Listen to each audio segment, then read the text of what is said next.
pessoal, eu sou Pedro Brandão, professor de língua portuguesa formado pela PUC do Rio de Janeiro. Começa agora mais uma videoaula do nosso canal Português Papo Cabeça. Em primeiro lugar, inscreva-se no nosso canal para não perder nenhuma das nossas próximas videoaulas e ative o sininho para receber todas as notificações. Desde a videoaula passada, o nosso canal está com um nome novo e com cara nova. Mudou o nome e o visual. Essa videoaula está sendo postada na quarta-feira, dia 17 de fevereiro, quando já terá terminado a aplicação do Enem Digital. Essa edição do Enem teve de fato um número recorde de abstenções. E é impossível não se atribuir essa abstenção à pandemia do coronavírus.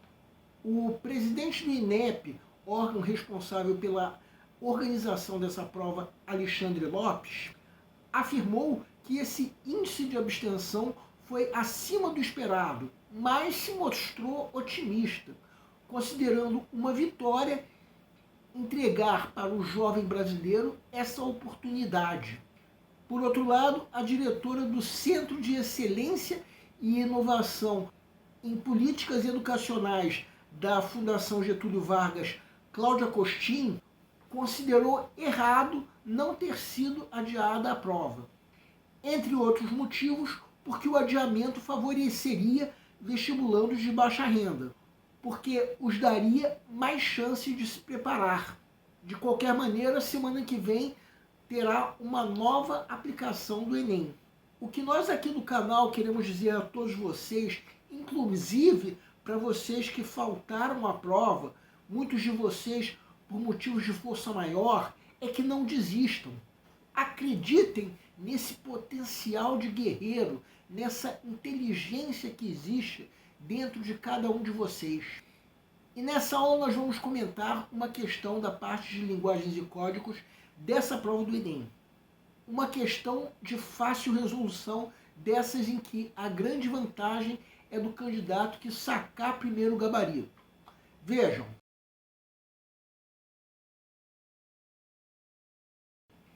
Enem 2010, é possível afirmar que muitas expressões idiomáticas transmitidas pela cultura regional possuem autores anônimos. No entanto, algumas delas surgiram em consequência de contextos históricos muito curiosos. Aquele é um cabra da peste é um bom exemplo dessas construções. Para compreender essa expressão tão repetida no Nordeste brasileiro, faz-se necessário voltar o olhar para o século XVI. Cabra remete à forma como os navegadores portugueses chamavam os índios. Já peste estaria ligada à questão de superação e resistência, ou mesmo associação com o diabo. Assim, com o passar dos anos, passou-se a utilizar tal expressão para denominar qualquer indivíduo que se mostre corajoso, ou mesmo insolente, já que a expressão pode ter um caráter positivo ou negativo. Aliás, quem já não ficou de nhen por aí? O termo, que normalmente tem significado de conversa interminável, monótona ou resmungo, tem origem no tupi-guarani, e nhen significa falar. A leitura do texto permite ao leitor entrar em contato com A. Registros do inventário do português brasileiro. B. Justificativas da variedade linguística do país. C. Influências da fala do nordestino no uso da língua. D. Explorações do falar de um grupo social específico. E. Representações da mudança linguística do português. Peço para que deem uma pausa antes de ser dado o gabarito. O gabarito é letra A. Trata-se da única alternativa que responde à pergunta do enunciado de acordo com o texto. Quando lemos o texto, entramos em contato com o quê? Com a origem de duas expressões idiomáticas da língua portuguesa. A primeira dessas expressões é o termo cabra da peste. A segunda a expressão ficar de nhen. Ou seja, exatamente o que está na letra A é o que nós entramos em contato quando lemos o texto. As alternativas incorretas cometem todas o erro da extrapolação, que é a geração de ideias que estão ausentes no texto. Embora essa extrapolação na alternativa E não seja muito perceptível numa primeira leitura do texto. A alternativa E está incorreta porque o termo representações no plural nos leva a concluir de que as duas expressões idiomáticas de que o texto fala são representações da mudança linguística. Considerar que houve uma mudança linguística no termo cabra da peste é até aceitável, já que o texto fala de uma mudança de significado que essa expressão teve ao longo do tempo. Só que falar em representação de mudança linguística já fica complicado. Dizer isso é considerar essa mudança linguística algo muito expressivo. Ou seja, é fazer um juízo de valor sobre essa mudança. E falar sobre representação da mudança linguística em relação ao termo ficar no nhen, aí mesmo é que é algo que extrapola muito o que diz o texto. O erro da extrapolação nas outras alternativas chega a ser mais fácil até de ser percebido. A alternativa B, por exemplo, onde está no texto essa justificativa da variedade linguística no país? Simplesmente não está. Sobre a alternativa D, a mesma coisa. Onde está no texto essa ideia de explorações sobre o modo de falar de um grupo social específico? Simplesmente não está. A alternativa C comete o erro da extrapolação porque, na verdade, o texto não fala sobre a influência da fala do nordestino no uso da língua. O que ele fala é que a expressão cabra da peste é muito comum no Nordeste, que essa expressão tem origem na fala dos portugueses.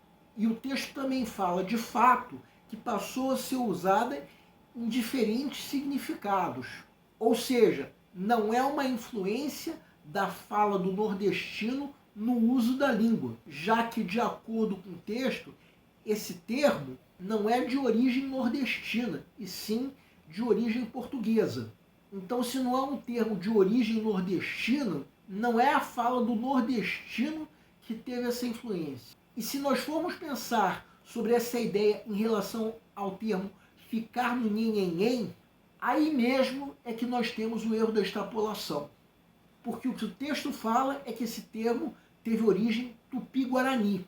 Não se refere a qualquer ideia de fala do nordestino em relação a esse termo. Essa é uma questão de fácil resolução, daquelas em que a grande vantagem é do candidato que sacar primeiro o gabarito. Normalmente, na pré-leitura da prova, que é o momento em que o candidato está fazendo uma leitura da prova como um todo, a fim de avaliar o grau de dificuldade de cada questão, quando chega nessa questão, fica na dúvida entre as alternativas A e E. Depois de uma leitura mais atenciosa, aos poucos se percebe a extrapolação da letra E. Por que a grande vantagem vai ter o candidato que sacar primeiro o gabarito? Porque esse candidato vai ter mais tempo para resolver questões mais difíceis e mais tempo, inclusive, para fazer a redação.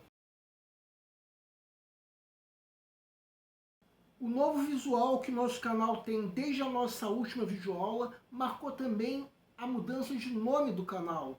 O canal que antigamente se chamava Aprenda a Língua Portuguesa, a partir de então passou a se chamar Português Papo Cabeça. Cada vez mais estaremos focados em vocês que estão impulsionando a roda da história para que todos nós possamos criar um futuro melhor.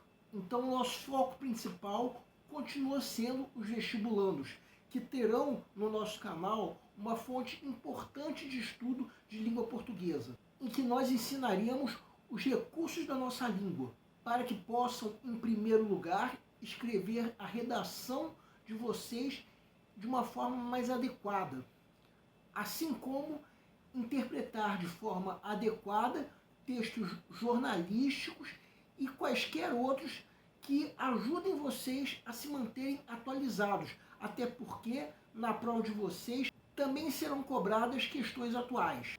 Cada vez mais nós teremos no nosso canal um papo cabeça. Ensinaremos nossa língua, sim, mas de forma que você explore cada vez mais a inteligência que existe dentro de você desde que você nasceu.